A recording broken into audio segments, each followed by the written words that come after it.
Hello दोस्तों, स्वागत है आप सभी का मेरे YouTube channel reasoning bye Roy study पर। दोस्तों, मैं लेकर आ गया हूँ railway NTPC CBT 1 2026 graduate level के रीजनिंग के सवाल। दोस्तों, आज जो हम शिफ्ट करेंगे वो है 18 मार्च 2026 शिफ्ट 1 का पार्ट नंबर 1। दोस्तों, ये जो शिफ्ट मैं करवाऊंगा 18 मार्च का जो शिफ्ट 1 है, इसको मैं 3 पार्ट में सॉल्व करवाऊंगा। आज अभी पार्ट 1 में मैं 10 सवाल आपको सॉल्व करवाऊंगा। फिर इसके बाद इसका पार्ट 2 आएगा जिसमें मैं और 10 सवाल सॉल्व करवाऊंगा। और फिर उसके बाद लास्ट पार्ट 3 आएगा। जब आप इन तीनों पार्ट को देख लेंगे तो आपके 18 मार्च 2026 शिफ्ट 1 के सारे 30 सवाल कवर हो जाएंगे। ठीक है दोस्तों, अगर आप किसी भी कंपटीशन की तैयारी कर रहे हैं और उसमें रीजनिंग आता है तो दोस्तों आप मेरे चैनल को आज ही सब्सक्राइब कर लीजिए, क्योंकि दोस्तों मैं यहाँ पे आपको स्पेशली रेलवे के लेटेस्ट जो अभी एग्जाम है उसके मैं आपको कंटिन्यू रीजनिंग के सवालों को हर शिफ्ट का हर क्वेश्चन को मैं सॉल्व करवा रहा हूँ। ठीक है, बहुत ही अच्छे एक्सप्लेनेशन के साथ। ठीक है, अगर कोई जीरो से भी स्टार्ट कर रहा है उसके लिए भी मेरे वीडियोस बहुत ही बेनिफिशियल होंगे। इससे पहले भी मैंने रेलवे एनटीपीसी के 5 शिफ्टों को सॉल्व करवाया है, रेलवे टेक्नीशियन के शिफ्टों को सॉल्व करवाया है, रेलवे ग्रुप डी के शिफ्टों को सॉल्व करवाया है, रेलवे एएलपी सीबीटी 1 2026 के क्वेश्चनों को भी मैंने सॉल्व करवाया है। तो वो वीडियोस भी आप लोग देख लीजिएगा। दोस्तों, आप मुझे सपोर्ट करिए। दोस्तों, आप जब सब्सक्राइब करेंगे तो दोस्तों उससे मुझे सपोर्ट मिलेगा, मोटिवेशन मिलेगा। ठीक है, क्योंकि मैं एक छोटा यूट्यूबर हूँ, तो आप लोग मुझे सपोर्ट करिए। दोस्तों, ज़्यादा से ज़्यादा मेरे वीडियो को देखिए, पूरा देखिए और एक लाइक ज़रूर करिए, अपने दोस्तों के साथ भी शेयर करिए। दोस्तों, क्योंकि मैं वीडियो को रिकॉर्ड करता हूँ अपने मोबाइल से, इसलिए मैं ज़्यादा बड़ा वीडियो नहीं बना पाता हूँ। इस वजह से कहीं कहीं पे ऑडियो प्रॉब्लम आ सकता है। तो आप लोग जो है जब भी वीडियो देखें तो आप लोग हेडफोन का ज़रूर यूज़ करें। ठीक है, और कोई भी प्रॉब्लम होगा कहीं पे भी तो आप लोग नीचे कमेंट में मेंशन कर दीजिएगा। ठीक है दोस्तों, अब हम सेशन को स्टार्ट करते हैं। दोस्तों, आज का पहला सवाल है, P Q R S E और एफ एक ही इमारत के 6 अलग अलग तलों पर रहते हैं। इमारत में सबसे निचले तल का क्रमांक 1 है, उसके ऊपर वाले तल का क्रमांक 2 है और इसी प्रकार सबसे ऊपरी तल का क्रमांक 6 है। ठीक है, तो मैंने दोस्तों यहाँ पे पहला पॉसिबिलिटी और दूसरा पॉसिबिलिटी मैंने बना के रख दिया है, आप लोग भी ऐसे ही बना लीजिएगा। सबसे नीचे 1 है, उसके ऊपर 2, उसके ऊपर 3, उसके ऊपर 4, उसके ऊपर 5, उसके ऊपर छठवां फ्लोर है। अब हम देखते हैं पहले क्या कह रहा है। दोस्तों, सबसे पहले कह रहा है कि ई क्रमांक 4 वाले तल पर रहता है। ठीक है, तो ई जो है ना दोस्तों वो 4 नंबर पर हम उसको बैठा दे रहे हैं। ठीक है, ई को 4 नंबर पर हमने बैठा दिया है। अब देखते हैं आगे क्या कह रहा है। ई और आर के बीच केवल 2 व्यक्ति रहते हैं। दोस्तों, ई और आर के बीच केवल 2 व्यक्ति रहते हैं, इसका अर्थ यही है कि आर जो है वह पहले नंबर फ्लोर पर बैठा है। तभी तो दोस्तों, क्योंकि ई के ऊपर तो सिर्फ और सिर्फ 2 ही जन हैं, तो वहां पे तो 2 का गैप अगर हम करते हैं तो आर कहाँ बैठेगा। ठीक है, ये 6 लोग ही हैं। तो पॉसिबिलिटी क्या 100% यही है कि ई और आर के बीच जब 2 व्यक्ति बैठे हैं, इसका अर्थ यही है कि ई जब 4 पे बैठा है तो 3 और 2 छोड़ के 1 पे आर बैठा है। ठीक है, अब देखते हैं आगे क्या कह रहा है। ई और क्यू के बीच केवल पी रहता है। दोस्तों, ई और क्यू के बीच केवल पी रहता है, इसका अर्थ यह है कि हम पहले वाले पॉसिबिलिटी में क्यू को 6वें नंबर फ्लोर पर बैठा ले रहे हैं। ठीक है, और दूसरे वाले पॉसिबिलिटी में हम क्यू को दूसरे नंबर फ्लोर पर बैठा ले रहे हैं। ठीक है, हमेशा 2 पॉसिबिलिटी लेके आप लोग चलेंगे तो आपका सवाल जल्दी सॉल्व होगा, एक ही बार में सॉल्व होगा और आसानी से सॉल्व हो जाएगा। ठीक है, तो दोस्तों ई और क्यू के बीच केवल पी रहता है। ठीक है, तो हमने इस तरीके से बैठा लिया है। अब इसमें से कोई एक पॉसिबिलिटी आगे कैंसिल हो जाएगा। ठीक है ना। अब क्या कह रहा है दोस्तों, एस ई के ठीक नीचे रहता है। ठीक है, एस ई के ठीक नीचे रहता है। तो अच्छा, यहाँ पे क्या है, ई और क्यू के बीच केवल पी रहता है, तो पी जो है यहाँ पे 5वें नंबर पर बैठ जाएगा पहले वाले पॉसिबिलिटी में, और दूसरे वाले पॉसिबिलिटी में पी जो है तीसरे नंबर पर बैठेगा। ठीक है, अब क्या कहा है कि एस ई के ठीक नीचे रहता है। दोस्तों, अगर आप देखेंगे पहले पॉसिबिलिटी में ई के जस्ट नीचे हम एस को बैठा दे रहे हैं तीसरे नंबर पर, और दूसरा वाला जो हमारा पॉसिबिलिटी था दोस्तों वो क्या हो गया, देखिए ई के जस्ट नीचे पी बैठा, तो दूसरा वाला पॉसिबिलिटी क्या हो जाएगा आपका, कैंसिल हो जाएगा। ठीक है, पहला वाला सही हो जाएगा। ठीक है, तो इसलिए मैं कहता हूँ हमेशा दो पॉसिबिलिटी लेके चलिए, आप लोग का जो क्वेश्चन है ना जल्दी सॉल्व हो जाएगा। ठीक है, एक ही बार में। अब दोस्तों हमारा क्वेश्चन सॉल्व हो चुका है। क्या पूछ रहा है दोस्तों, क्रमांक दो वाले तल पर कौन रहता है। दोस्तों क्रमांक दो पर कौन रहता है बताइए। इसमें से जो है QPQRSEF, ठीक है। क्या एफ कहीं पे बैठा है, नहीं बैठा ना, तो एफ ही आ जाएगा दूसरे नंबर फ्लोर पर। तो हमारा इस प्रश्न का राइट आंसर क्या हो जाएगा, दूसरे नंबर पर कौन बैठा है, एफ बैठा है ना। तो इस प्रश्न का राइट आंसर क्या हो जाएगा, ऑप्शन नंबर सी। ठीक है, ऑप्शन नंबर सी यानी कि एफ। ठीक है, इस क्वेश्चन का राइट आंसर क्या हो जाएगा, ऑप्शन नंबर सी। दोस्तों मैंने पूरा बेसिक से आपको इस सवाल को समझाया है, उम्मीद है आपको जरूर समझ में आया होगा। अगर कोई सवाल नहीं समझ में आ रहा होगा तो आप लोग वीडियो को दोबारा देख लीजिएगा, आपको जरूर समझ में आ जाए। ठीक है दोस्तों, अब हम अगले सवाल की तरफ चलते हैं। आज के सेशन का दूसरा नंबर सवाल, अंग्रेजी वर्णानुक्रम पर आधारित निम्नलिखित चार में से तीन एक निश्चित तरीके से एक समान है तथा इस प्रकार एक ग्रुप का निर्माण करते हैं। निम्नलिखित में से कौन सा उस ग्रुप से संबंधित नहीं है। दोस्तों मैंने चारों ऑप्शन को यहाँ पे लिख के रख दिया है, आइए सॉल्व करते हैं। दोस्तों पहला क्या हो रहा है, यू से आर। दोस्तों यू होता है 21 पे, आर होता है आपका 18 पे, क्या हो रहा है माइनस का 3 हो रहा है। ठीक है दोस्तों, आर होता है 18 पे, क्यू होता है आपका 17 पे, तो यहाँ माइनस का 1 हो रहा है। ठीक है, अब ऑप्शन बी में देखते हैं क्या हो रहा है। दोस्तों एल होता है 12 पे, आई होता है 9 पे, यहाँ पे भी माइनस का 3 हो रहा है। दोस्तों आई होता है 9 पे और एफ होता है 6 पे, तो यहाँ पे भी माइनस का 3 हो रहा है। दोस्तों ऑप्शन सी में पी से एम हो रहा है। दोस्तों पी होता है 16 पे, एम होता है 13 पे, माइनस का 3 हो रहा है। दोस्तों एम होता है 13 पे और जे होता है 10 पे, तो यहाँ पे भी माइनस का 3 हो रहा है। अब ऑप्शन डी में देखते हैं, जेड जेड होता है 26 पे और डब्ल्यू होता है 23 पे, यहाँ पे भी माइनस का 3 हो रहा है। और डब्ल्यू होता है 23 पे और टी होता है 20 पे, यहाँ पे भी माइनस का 3 हो रहा है। ठीक है, तो आपको यह क्लियरली दिख रहा होगा कि ऑप्शन नंबर ए में -3 -1 हो रहा है और बाकी option, option B, option C, option D में क्या हो रहा है, -3 -3 हो रहा है। ठीक है, तो इस प्रश्न का right answer option number A हो जाएगा। हमको ऑड वन आउट पूछा था, ये देखिए उस ग्रुप से संबंधित नहीं है, तो ऑप्शन ए है वही अलग पेयर बना, अलग पैटर्न बना रहा है, तो इसलिए हमारा इस प्रश्न का right answer option number A हो जाएगा। दोस्तों अब हम अगले सवाल की तरफ चलते हैं। दोस्तों क्वेश्चन नंबर 15, अंग्रेजी वर्णानुक्रम पर आधारित निम्नलिखित चार अक्षर समूह युग्मों में से तीन एक निश्चित तरीके से एक समान है तथा इस प्रकार एक ग्रुप का निर्माण करते हैं। निम्नलिखित में से कौन सा अक्षर युग्म उस ग्रुप से संबंधित नहीं है, यानी कि वही फिर से ऑड वन आउट हमको ढूंढना है। मैंने यहाँ पे चारों ऑप्शन लिख के रख दिए, आइए दोस्तों चेक करते हैं। दोस्तों सबसे पहले क्या हो रहा है, एफ से जे हो रहा है। ठीक है, एफ से जे हो रहा है, यानी कि दोस्तों एफ होता है 6 पे, जे होता है 10 पे, प्लस का 4 हो रहा है। दोस्तों आई से एम हो रहा है, आई होता है 9 पे, एम होता है 13 पे, प्लस का 4 यहाँ पे भी हो रहा है। ऑप्शन बी में आर से टी हो रहा है। दोस्तों आर 18 पे होता है, टी 20 पे होता है, प्लस का 2 हो रहा है। दोस्तों यू से डब्ल्यू हो रहा है। दोस्तों यू 21 पे होता है, डब्ल्यू 23 पे होता है, यहाँ पे प्लस का 2 हो रहा है। ऑप्शन सी में एल से एन हो रहा है। दोस्तों एल 12 पे होता है, एन 14 पे होता है, प्लस का 2 हो रहा है। दोस्तों ओ से क्यू हो रहा है, ओ 15 पे होता है, क्यू 17 पे होता है, यहाँ पे भी प्लस का 2 हो रहा है। ऑप्शन नंबर डी में डी से एफ हो रहा है। दोस्तों डी 4 पे होता है, एफ 6 पे होता है, प्लस का 2 हो रहा है। और जी से आई हो रहा है। ठीक है, तो जी 7 पे होता है, आई 9 पे होता है, यहाँ पे भी प्लस का 2 हो रहा है। ठीक है, तो अब देखिए दोस्तों, जो ऑप्शन नंबर ए है ना वही हमारा ऑड वन आउट है, यानी कि इस ग्रुप से संबंधित नहीं है। ठीक है, क्योंकि देखिए ऑप्शन ए में +4 +4 हो रहा है, जबकि option B, option C, option D में क्या हो रहा है, +2 +2 हो रहा है।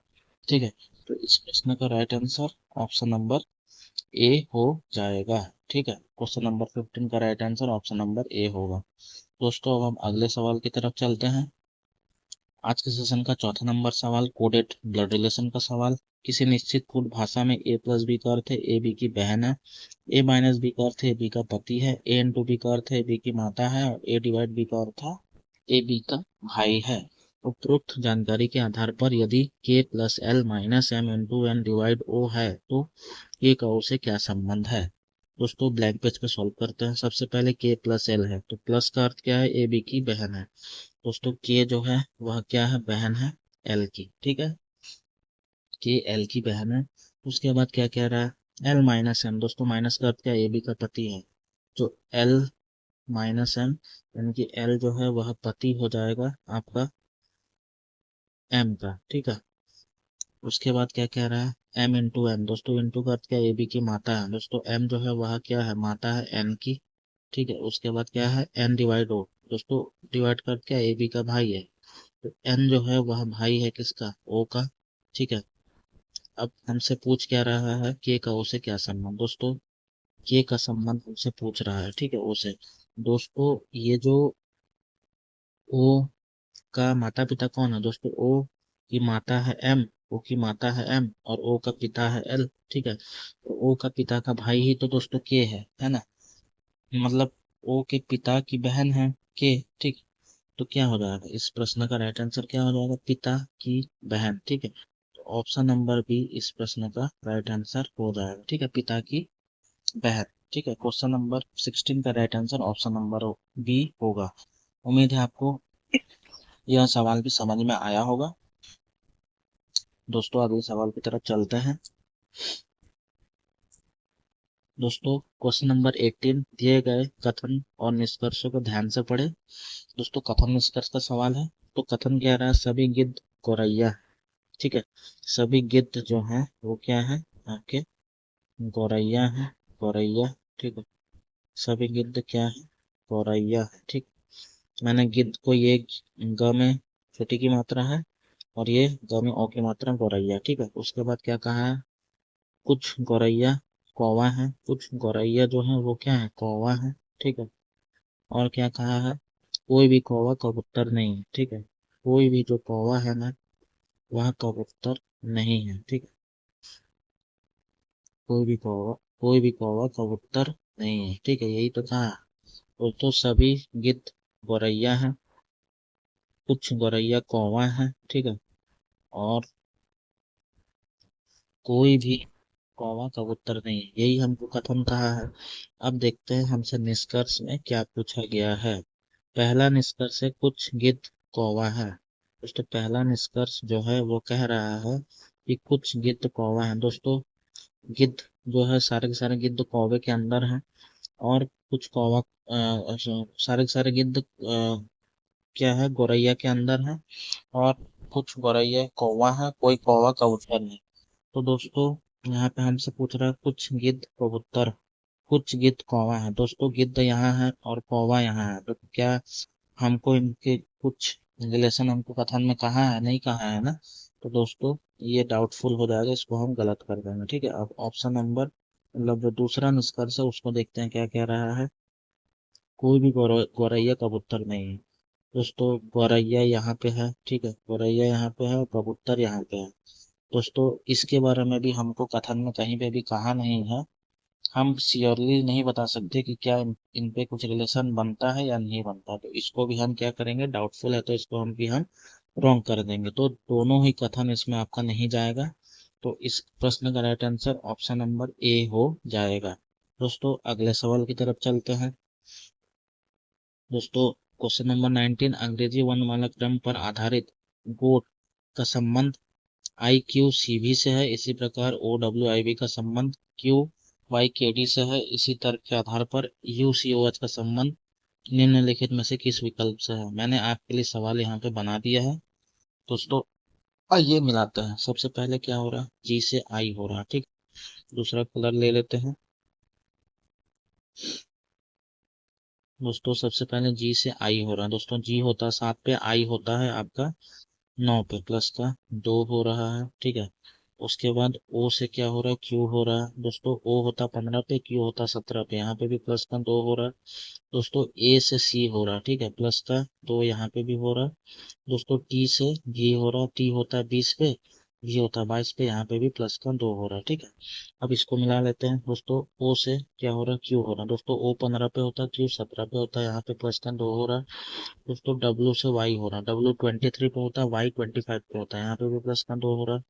दोस्तों आई से के हो रहा है। दोस्तों आई होता है 9 पे, के होता है 11 पे, यहाँ पे प्लस का 2 हो रहा है।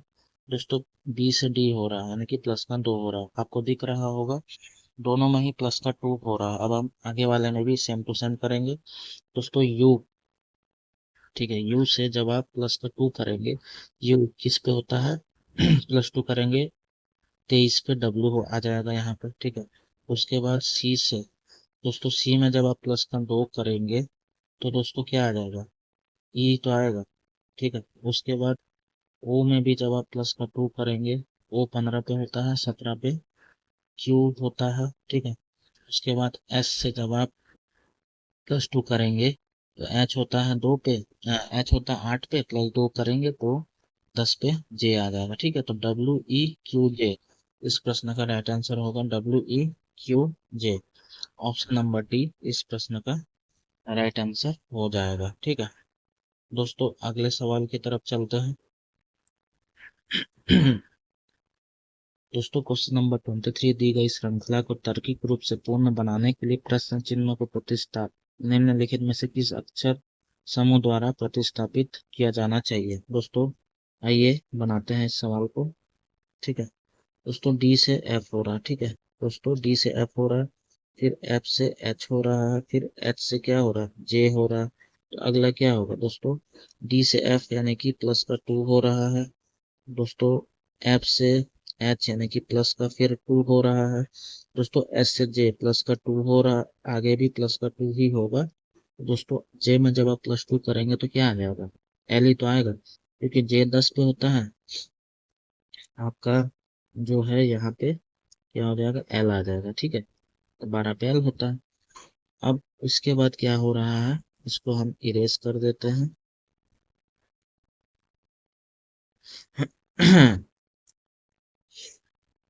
दोस्तों उसके बाद देखिए सी से ई हो रहा है, ठीक है।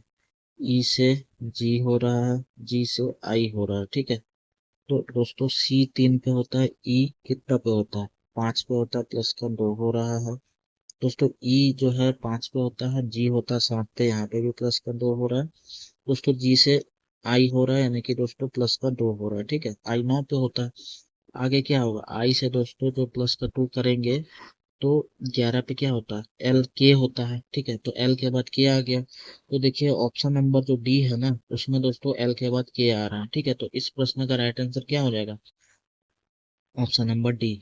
आगे भी जब आप चेक करेंगे दोस्तों, यहाँ पे जब आप आगे भी चेक करेंगे ना, तो जो है ये देखिए ई से, ये जो है ई से जी हो रहा है प्लस का 2, जी से आई हो रहा है प्लस का 2, आई से के हो रहा है प्लस का 2। तो अगला जो हो जाएगा के 11 पे होता है, प्लस 2 करेंगे तो एम आ जाएगा, ठीक है। और उसके बाद ये देखिए 19 से 14 हो रहा है -5, 14 से 9 हो रहा है -5, 9 से 4 हो रहा है -5। आगे जब आप -5 करेंगे तो माइनस का क्या आ जाएगा, 1 आ जाएगा, ठीक है। माइनस का 1 आ जाएगा। तो ऑप्शन नंबर डी ही इस प्रश्न का सही उत्तर होगा। दोस्तों अगले सवाल की तरफ चलते हैं। ऑप्शन नंबर डी इस प्रश्न का राइट आंसर होगा। दोस्तों अगले सवाल की तरफ चलते हैं। दोस्तों क्वेश्चन नंबर 25, अंग्रेजी वर्णमाला क्रम के आधार पर एक निश्चित तरीके से JELU का संबंध NH-NV से है, उसी प्रकार BGMQ का संबंध FJOR से है। उसी तर्क के अनुसार JKNP का संबंध निम्नलिखित में से किससे होगा। दोस्तों देखिए यहाँ पे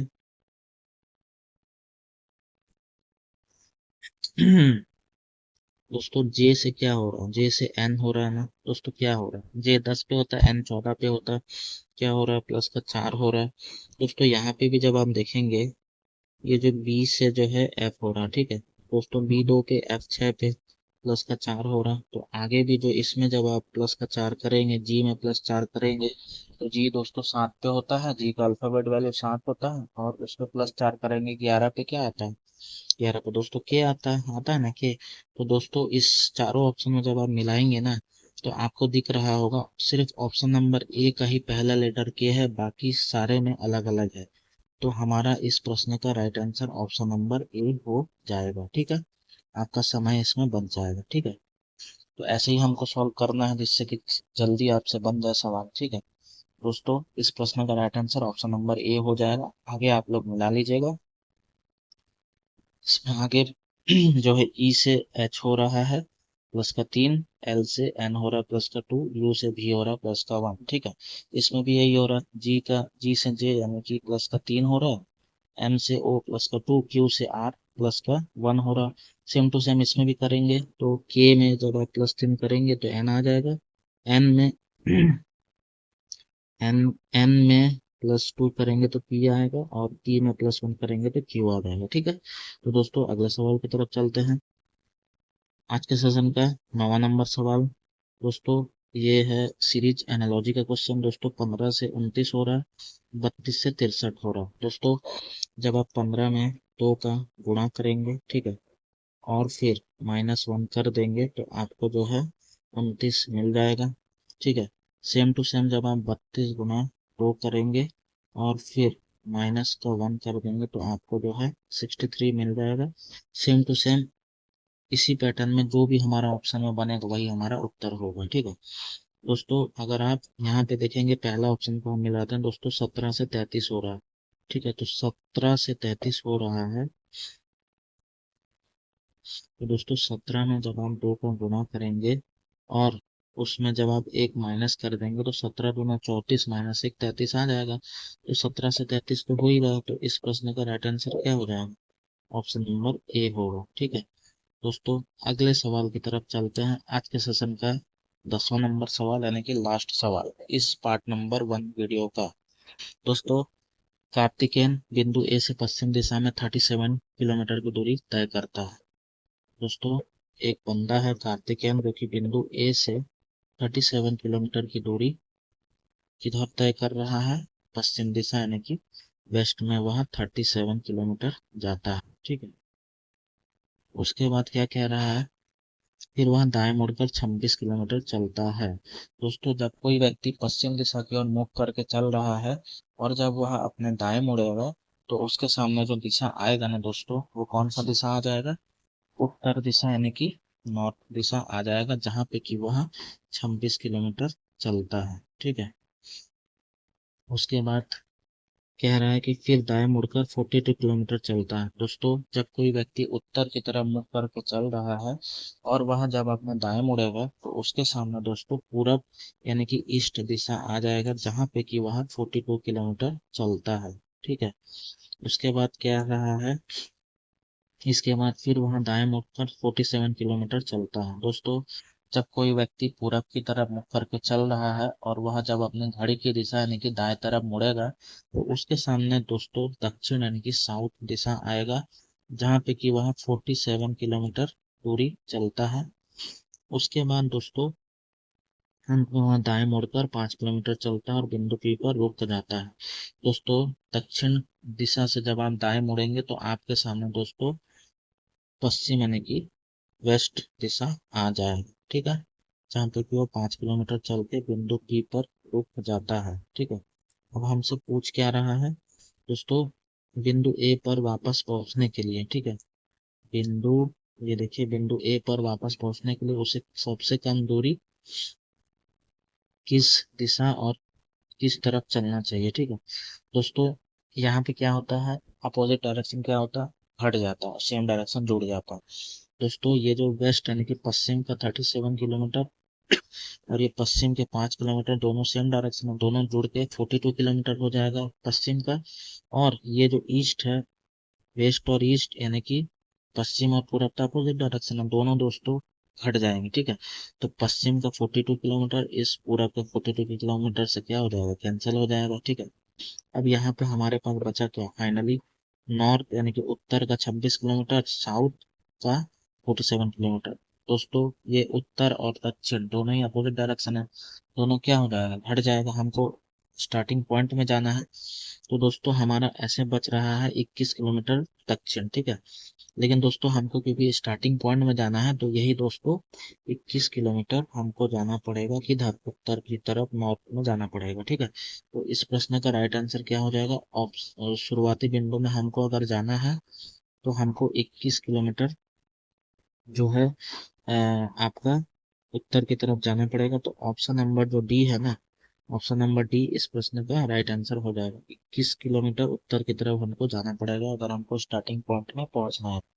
ठीक है, तो दोस्तों मुझे उम्मीद है आज के सारे 10 सवाल आपको जरूर समझ में आए होंगे दोस्तों। अगर कोई भी क्वेश्चन नहीं समझ में आ रहा होगा तो आप लोग वीडियो को दोबारा देख लीजिएगा, आपको वह सवाल जरूर क्लियर हो जाएगा। दोस्तों, चैनल को जरूर सब्सक्राइब कर लीजिएगा और एक लाइक जरूर करिएगा और अपने दोस्तों के साथ भी शेयर करिएगा। दोस्तों, फिर मिलेंगे इसका पार्ट 2 लेकर, जिसमें मैं और इस शिफ्ट के 10 सवाल लेकर के आऊंगा। दोस्तों, पेन एंड पेपर लेकर सॉल्व करिएगा। कोई भी प्रॉब्लम होगा नीचे कमेंट में मेंशन कर दीजिएगा। दोस्तों, मिलेंगे इसके पार्ट 2 में। जय हिंद, जय भारत।